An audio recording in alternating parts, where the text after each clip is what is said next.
preschool ballet kids to our senior teenage dancers are performing in this thing, and it's amazing, and such artistry and such technique is being displayed right here on the stage. So we have for you the Apple Dance from that production, and I'd like to welcome our student dancers, Saya Pfeiffer as Snow White, Avery Ramsey as the Hunter, and Willa O'Connor, I don't know who she's related to, as the Evil Queen.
And now this is the chair dance.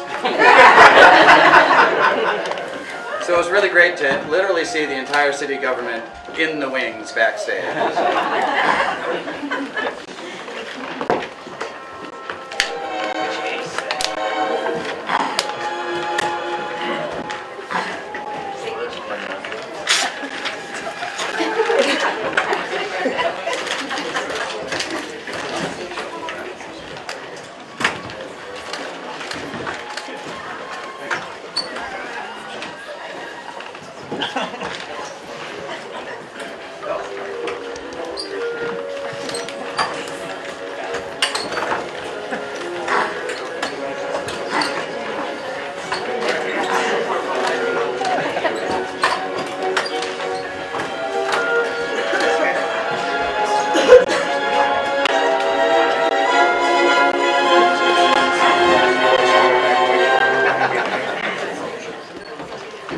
So thank you once again for being here. I'd like to take a moment before we begin to recognize some of our elected officials here with us today. We have some elected school board members here. Please raise your hand and let's give them a round of applause for the work.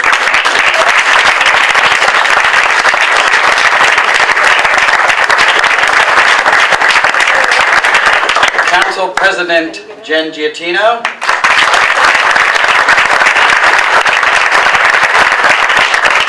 Council members Emily Jabbour, Bill Cohen, Michael Russo, and Jim Doyle. Also, Assemblywoman Annette Chaparro is here. And I'd like to say that Annette sponsored a bill that was just signed by Governor Murphy that allows small theaters to acquire a liquor license, which is really great for the New Jersey Theater Alliance, of which we are members. So thank you for your work on that.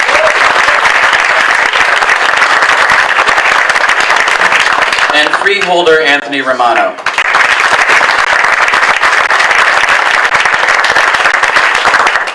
So the arts are on the rise in Hoboken, and it's enhancing the character of our great city.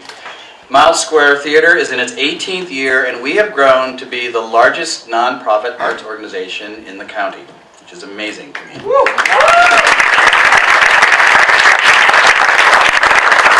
And our impact can be seen in the vitality of this neighborhood, in the many people, young people who work with our arts educators here at MST and at the schools we work in the restaurants where our patrons dine, in the people we bring into the theater through our inclusion efforts, and in the reputation this city is gaining as an arts destination. And I like to use the term creative placemaking to describe what's going on in our city. Creative placemaking describes the social, physical, and economic changes that occur when arts and culture are present in a community. Years ago, our city was engaged in creative placemaking when it negotiated an agreement with the developer who provided this space that was zoned for an arts organization, and when it worked with Bijou Properties, who donated our newly opened annex just down the street. In Mayor Bhalla's executive order to dedicate 1% of bond funds for the arts will spur creative placemaking in our city. With those funds, yes.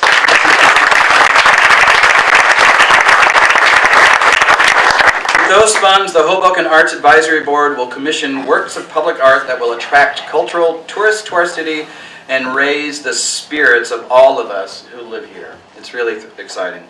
I'm happy to work with the administration and a council that places such value on arts and culture. It will take our city to a new level. So ladies and gentlemen, please welcome Mayor Ravi Bhalla.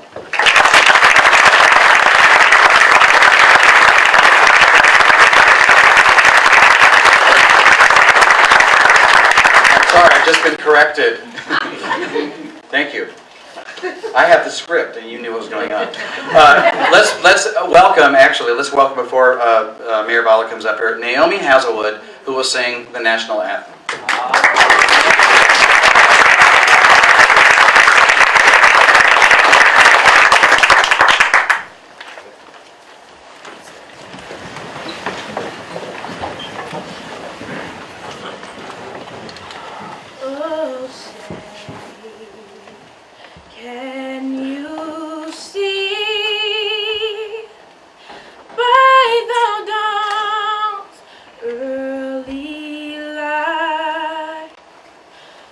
So proudly we hailed at the twilight's last gleaming, whose broad stripes and bright stars through the perilous fight for the ramparts we watch, we're so gallantly streaming, and the rockets red glare, the bombs bursting in air, gave proof through the night that our flag was still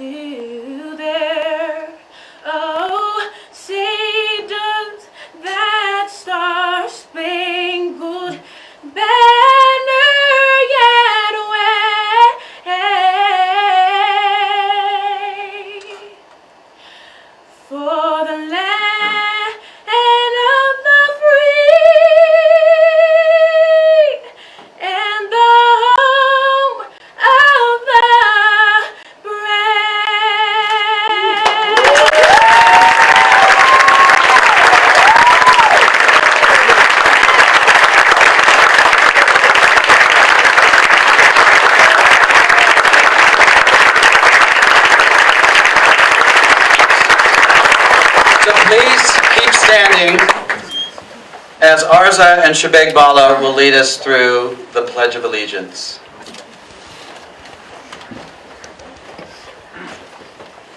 I pledge allegiance to the flag of the United States of America and to the republic for which it stands, one nation, under God, indivisible, with liberty and justice for all.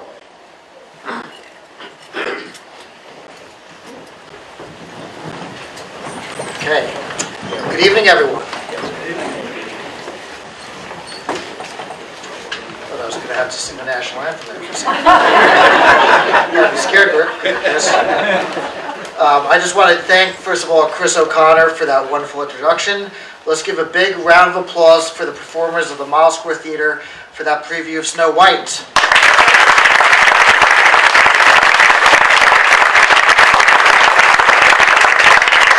The final weekend to see the performance, so I encourage everyone to go to the Miles Square Theater box office and buy tickets. And I also want to thank the Miles Square Theater and their staff for their assistance tonight. Ladies and gentlemen, members of the City Council, friends, neighbors, families, and colleagues, thank you for joining us at this year's State of the City.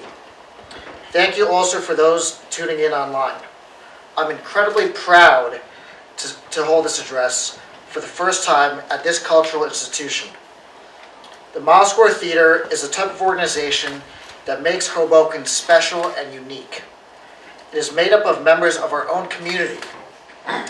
It's places like this that bring people together, away from the commotion of life, together, side by side with our neighbors, to enjoy the arts, to enjoy theater, to teach our children the art of acting, dancing, and so much more.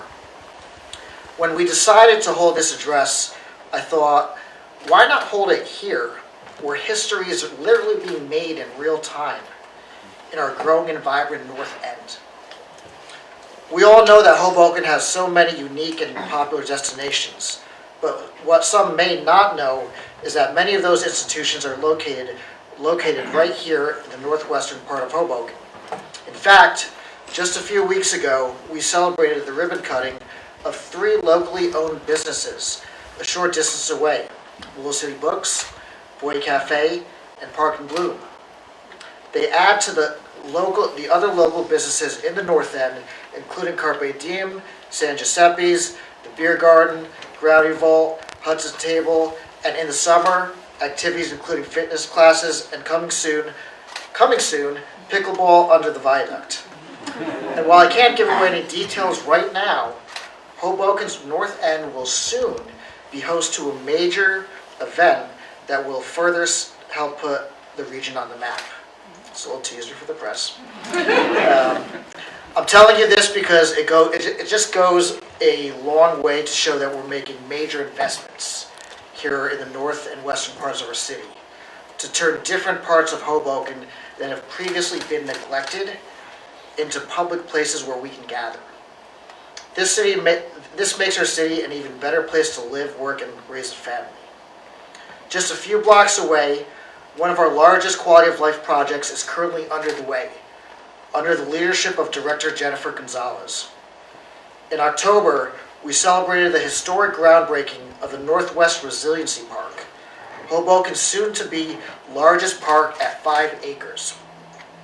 The park will become New Jersey's largest resiliency park and what could be the entire country's largest resiliency park. You may not see it on a regular basis, but construction has been underway, and at its completion, we'll see a state-of-the-art space that will become the attraction in Hoboken, with an ice skating rink, playground equipment, a large athletic field for soccer, baseball, lacrosse. Leo likes that. A great lawn and amphitheater, a food cafe, community space, and more. And the park is currently built to include flood infrastructure to withhold up to 2 gallons of rain to utilize parks as a defense against flooding. With the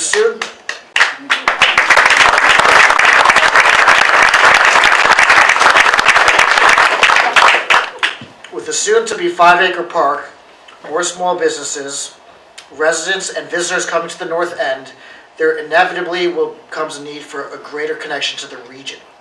That's why today I'm reiterating my strong support for the creation of a new light rail station at 15th Street.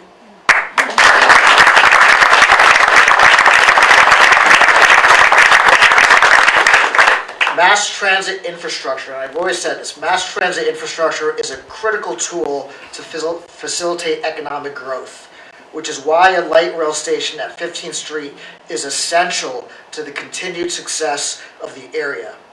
I look forward to working with the state, New Jersey Transit, developers, and key stakeholders to come up with a funding mechanism that would create a light rail station as soon as possible. And in the coming months, working with our 5th Ward Councilman Phil Cohen and his colleagues, we will finalize the North End redevelopment plan, which calls for redeveloping 30 blighted acres in North Hoboken. I want to thank the City Council and Director Christopher Brown for prioritizing smart development with responsible residential growth and an emphasis on commercial development. Hoboken, it's important you know that the days of prioritizing a developer's bottom line over the interests of our residents are gone.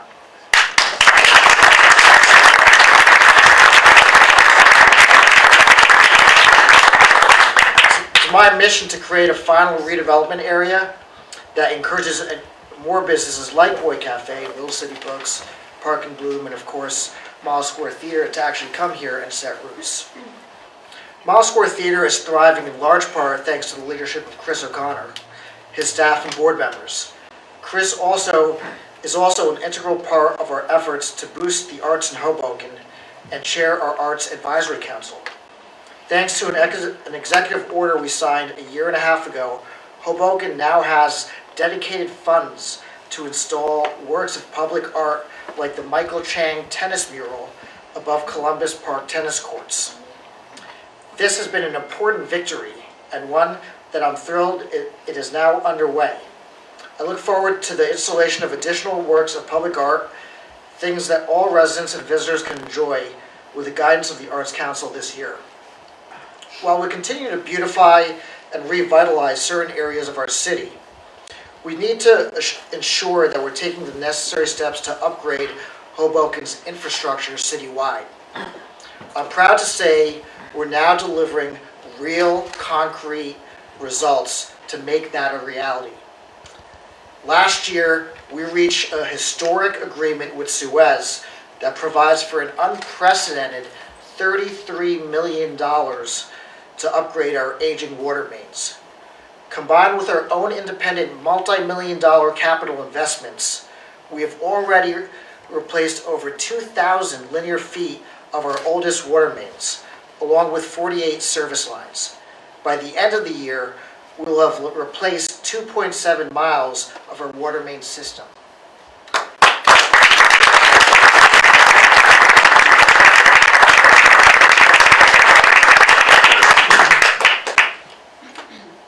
Turning the tide on Hoboken's historic lack of investment in our water mains wasn't easy, but by working together with the City Council, we found a path forward. And I want to thank Council members Tiffany Fisher, Ruben Ramos, Vanessa Falco, and Business Administrator Stephen Marks, as well as the members of the rest of the subcommittee for their assistance. We are finally implementing plans to not just put Band-Aids on our infrastructure, but instead providing lasting solutions for Hoboken's future. That includes our roadways, where we're currently paving over 50 blocks of roads, thanks in large part due to the guidance of our city engineer, Kimberly Kraft. When we're paving streets, we're also implementing safe street policies that ensure our roads are upgraded with the most modern designs that shorten crossing distances, enhance visibility, and ensure our children and seniors aren't put in harm's way. Those are the basic principles of Hoboken's Vision Zero safety campaign, led by Director Ryan Sharp, with the goal of achieving 0 deaths and injuries. This is a goal that no other city in the country has, 0 deaths and injuries in Hoboken by 2030.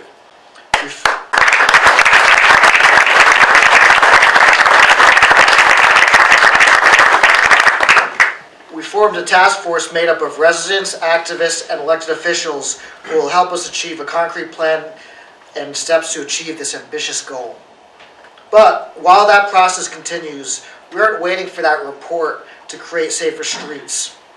Over the past year, we've used grant funding to invest in pedestrian safety improvements, such as new curb extensions with rain gardens, partnered with the Hoboken Police Department to promote safer driving, and began construction of new traffic signals at Hudson Place and on 14th Street. I'm also glad to report that in 2020, we're installing over 5 miles of bike lanes.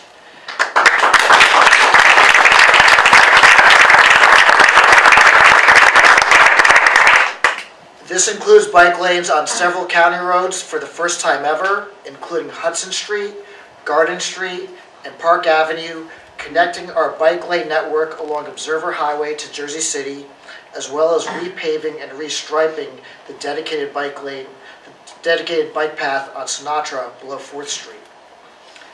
That's not all that we're doing as part of Vision Zero. The unfortunate reality is if a pedestrian is struck by a vehicle traveling 30 miles an hour, they're 4 times as likely to die from an injury if they were struck by a vehicle that was at 20 miles an hour.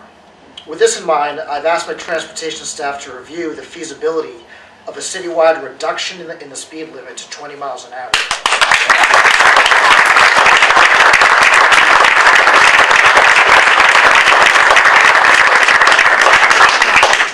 While this may take motorists an extra minute or two to get from one town to another, that extra minute, if it can save a life, is really worth it in my book. Promoting safe streets goes hand in hand with encouraging alternative transportation options. It is my goal this year to encourage even more shared micromobility in Hoboken. This includes exploring additional bike share options, potentially with Jersey City, car share, and yes, potential electric scooter operators. There's no doubt that e-scooters were widely used in Hoboken with over 640,000 trips taken.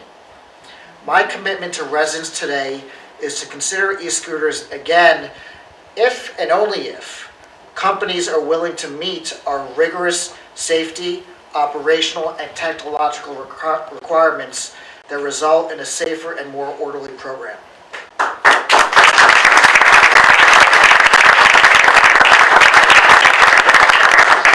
As we move forward with these shared mobility options, last year Director Sharp and I made the decision to provide HOP bus service free of charge for residents.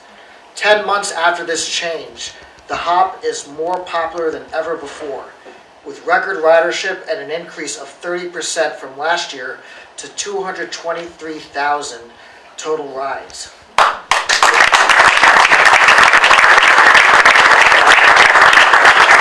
We're committed to not only continuing this free option, but expanding it with 2 additional new HOP buses and an increase in service during peak periods.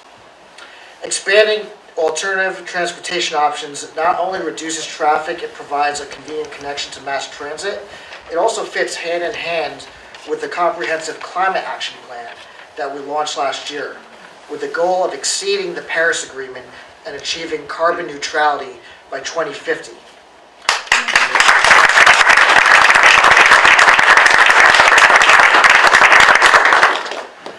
What has been made clear, unfortunately, by President Trump and the White House is that climate change is simply not a priority.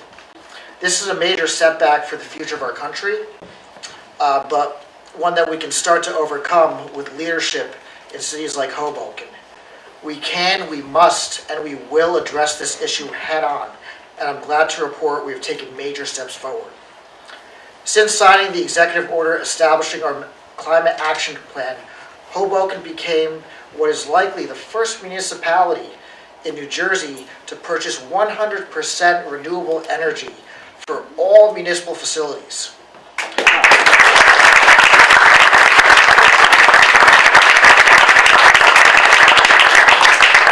We also completed comprehensive energy upgrades in 11 municipal buildings with LED energy-efficient lighting and high-efficiency heating and cooling.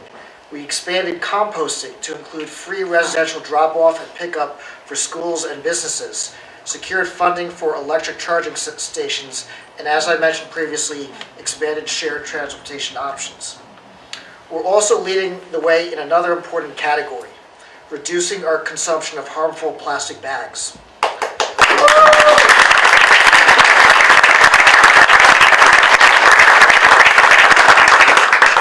Last year, we initiated a single-use plastic bag ban authored by Councilman Jim Doyle and members of the Hoboken Green Team, which has largely been a success. But thanks to the feedback from the community, we're now instituting a full ban on all carry-out plastic bags.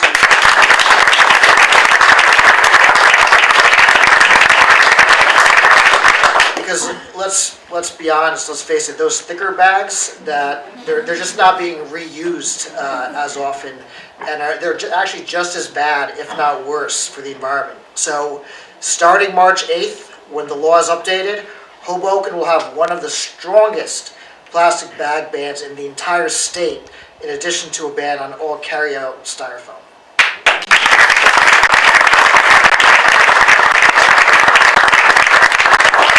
Not only are we making major quality of life upgrades that help our environment, we're also finding more ways to improve our outdoor spaces and maximizing our parkland.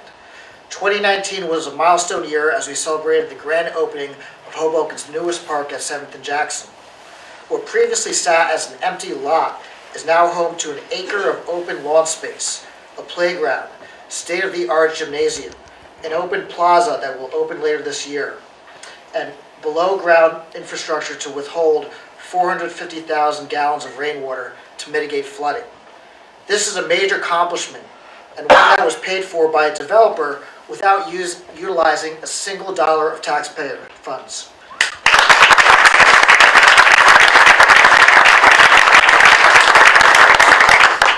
This model for sensible development with substantial community benefits is one we as a city can and should be considering in other areas. I want to take a moment to thank former Mayor Dawn Zimmer, Councilman Michael Russo, and members of the council subcommittee for helping shape this project. Let's give them a round of applause.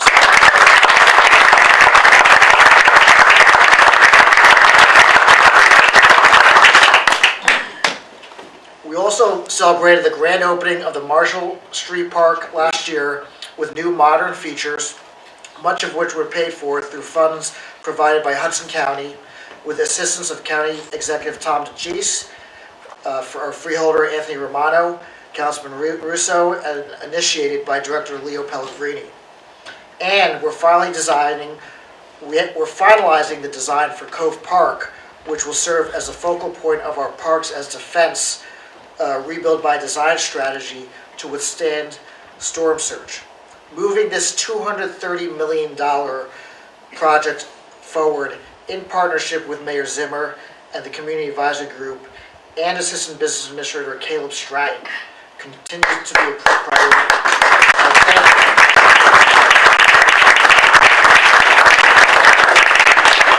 And I also want to thank Governor Murphy for his strong commitment to our Parks as Defense strategy. This year, I'm glad to announce that we'll advance 3 new park initiatives. First, we're beginning to renovate Legion Park to transform the existing pocket park into an even more attractive area for families, children, and seniors. Thanks to the leadership of Councilwoman Emily Jabor and our partnership with the Hoboken Special Needs Parents Group, led by Megan Yavich and Sheila Delara, this new park will include modern playground equipment for children with special needs.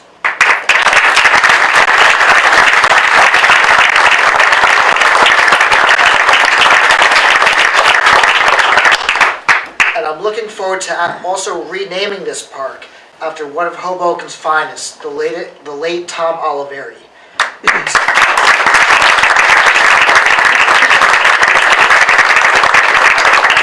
Tom provided so much to our community as one of our finest tenant advocates, and I'm pleased that thanks to the advocacy of Council President Jen Giattino and the City Council, we'll be renaming Legion Park in Tom's honor this year. Thank you.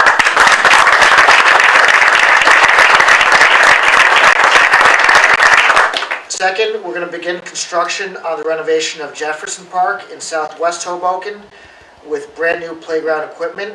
And finally, thanks to the feedback of many dog owners, like Council President Giattino, we're moving ahead with plans to create our dog parks, to replace our dog parks at Church Square Park and Stevens Park with modern canine surf.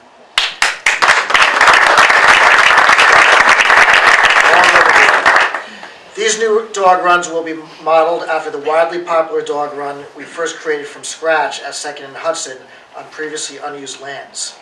And in the coming weeks, we plan to launch Hoboken's first ever Friends of Parks program. Cities across our country, including New York City, have created a community model that works very well and invests in their park system, with the most notable example of the Central Park Conservancy in New York City.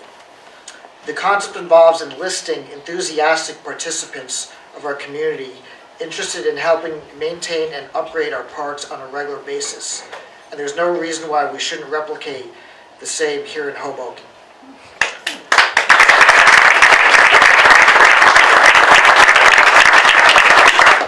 Speaking of parkland, I would be remiss if I did not reiterate my administration's unwavering commitment to securing Union Dry Dock to create a waterfront park.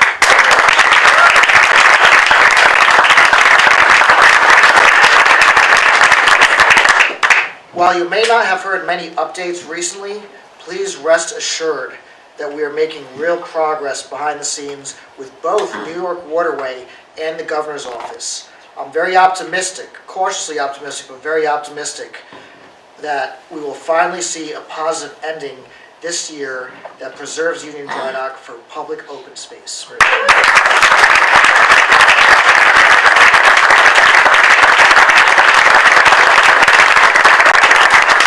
that end, I'd be remiss if I didn't thank Assemblywoman Annette Shapiro, as well as her colleague, Assemblyman Raj Mukherjee, and of course Senator Stack, for their collective advocacy on this issue. Thank you.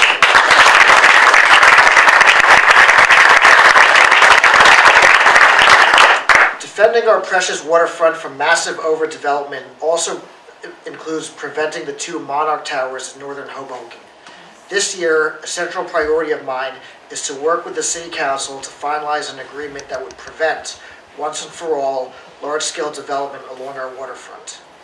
Needless to say, our waterfront area, our parks, our recreation and facilities are the true gems of Hoboken and provide space for all our residents to enjoy.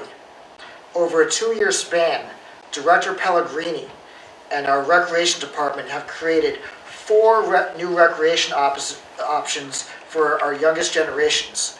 Last year, we brought back flag football for kids, even my young son played in that, created new tennis classes for kids, and this year we expanded basketball for children in grades 3 and 4, as well as a new division for female athletes.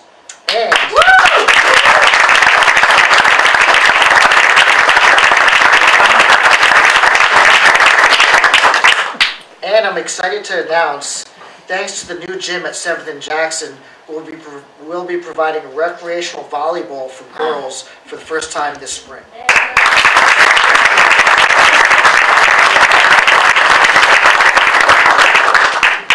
Improving the quality of life for residents also includes our efforts to revitalize our commercial corridors to spur business development.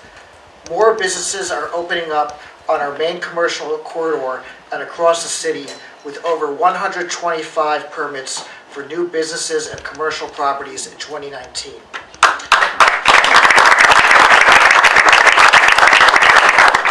Our Special Improvement District is also in the final stages of creating real positive investments for our local businesses in the form of events, street decor, marketing, and support that will now be available for the first time.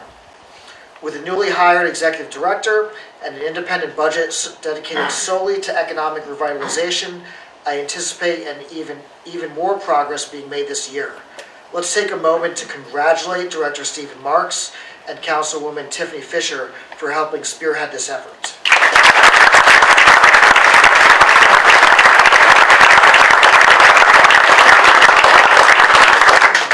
Speaking of quality of life, I am pleased to report that our Office of Constituent Services has made major progress over the past year in assisting hundreds of residents in a wide variety of issues.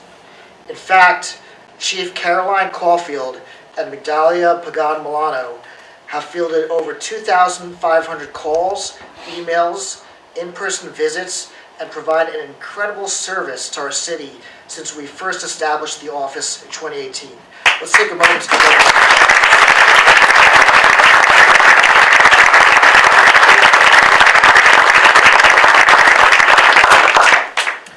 While we're making critical quality of life upgrades in transportation, roads, and more, we're doing so in a way that does not place an additional undue burden on the taxpayer. Our parks utilize dedicated open space trust funding that is separate from our city budget. Grants from Hudson County, funding from Green Acres, and in some cases like 7th and Jackson, amenities are funded by developers. Our city's biggest project, the Northwest Park, is projected to save taxpayers $19 million over the life of the project because we qualify for and sought out low-interest loans and principal forgiveness. We're utilizing a number of grants, including our $2.5 million from the State Department of Transportation to help pave our roads, taking proactive steps to reduce energy costs in city buildings, creating a separate funding mechanism through our renegotiated contract with Suez to fund water main upgrades, and much more. While taking a fiscally responsible approach to spending and prioritizing as much alternative funding for city projects as possible, the unfortunate reality, ladies and gentlemen, is that we have a much tougher budget than normal this year due to rising fixed costs. These include an enormous $1.5 million in our healthcare costs and benefits that are contractually mandated to employees, $750,000 increase in the pension bill mandated by the state of New Jersey, and previously negotiated contracts with multi-million dollars increases in salary, as well as several other factors. I can assure you that every decision that I make regarding the budget will be done with the utmost respect and awareness for the taxpayer of Hoboken. We're tightening our belts, working to reduce spending, and doing more with less. Since taking office, we have reduced the legal budget by $500,000 by utilizing in-house attorneys, focused on efficiencies by instituting a hiring freeze at City Hall, downsized my office, and moving to right-size almost every office and department, and more. In the coming months, there will be difficult decisions ahead.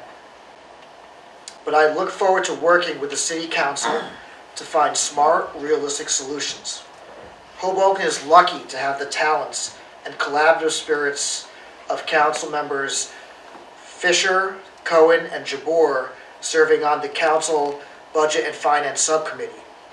Together with Finance Director Linda Landolfi, we will produce a budget that maintains Hoboken's fiscal strength for the long term.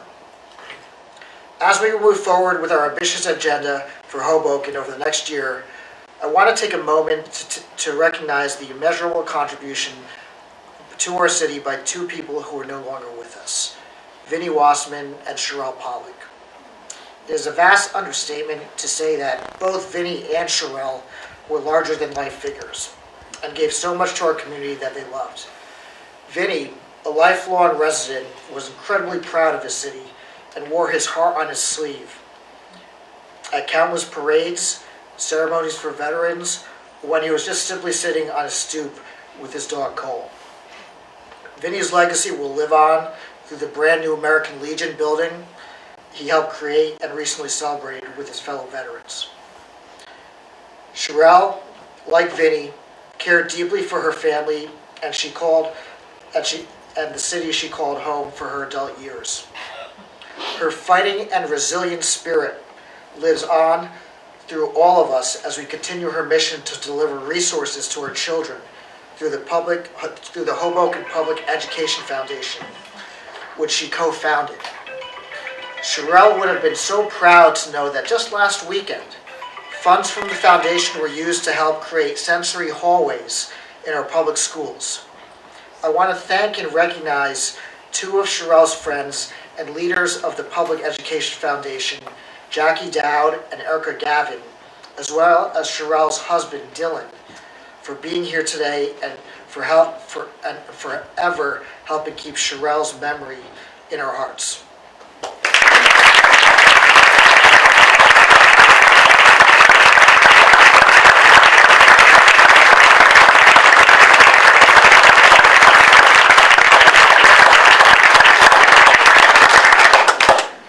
Sherelle was immensely proud of the progress of our public schools and the progress they've made over the years.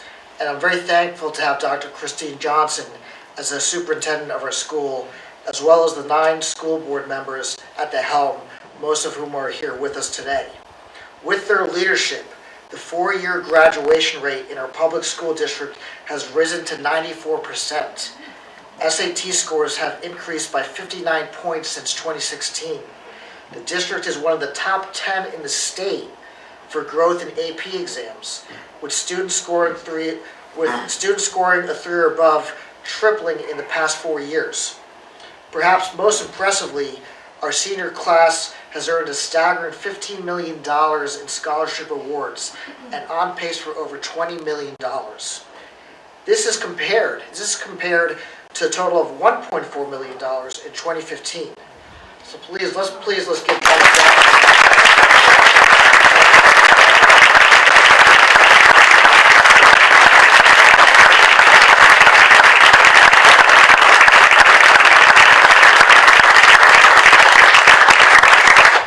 And last but certainly not least, I want to highlight the tremendous work of our police and fire departments. Police Chief Kenneth Ferranti has become my partner, not in crime, but in stopping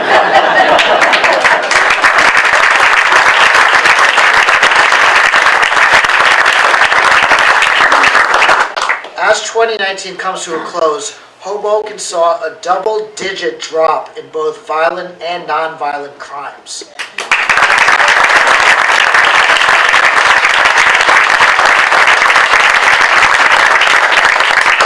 In partnership with Chief Ferranti, we have made real investments and promotions in the police department, and we're all reaping the benefits. And I want to thank Captain Mike DeTrizio for joining us here today as well. Thank you, Captain.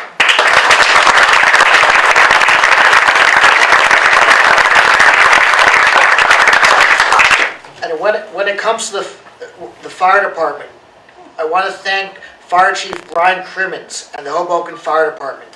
I cannot say enough about their commitment to our community. Our fire department has been an integral part in autism training in our schools, deploying firefighters to help with emergencies around the country, as well as here at Hoboken on a daily basis, as well as constantly looking up for upgrades to their systems to more effectively keep us safe. Thanks in large part to Chief Crimmins and Chief Ferranti and these law enforcement agencies, Hoboken today is a much safer place to live.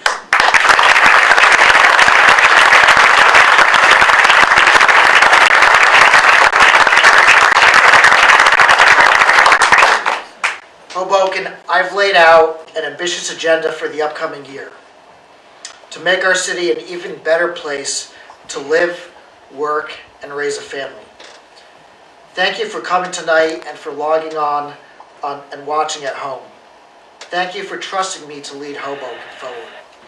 It is a tremendous privilege to be the mayor of Hoboken.